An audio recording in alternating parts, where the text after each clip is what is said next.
И аз го направих, защото в геополитическата карта сме ние наред.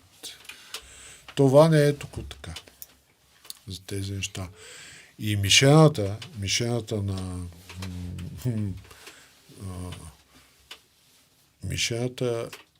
Балканите е Сърбия. Махаме на страна всичките наши противоречия в историята с сърбите и така нататък. Нещо, което боде очите на колективния Запад. Този изпълнен с суверенитет и Запад е Сърбия. Тя е като Първата световна война.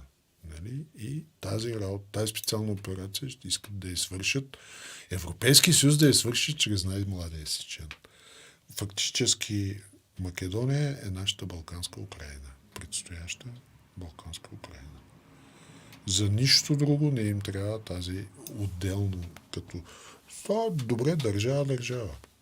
Един народ, две държави, окей.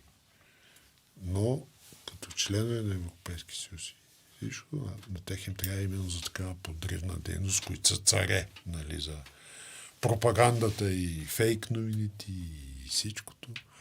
За царете им трябва за това.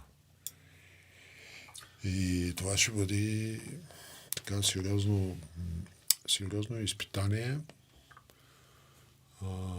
защото Сърбия е бялото петно, което пречи тоталното изпълнение на проекта Триморие. А проекта Триморие е форпоста на Четвъртия райх. Да го наричам.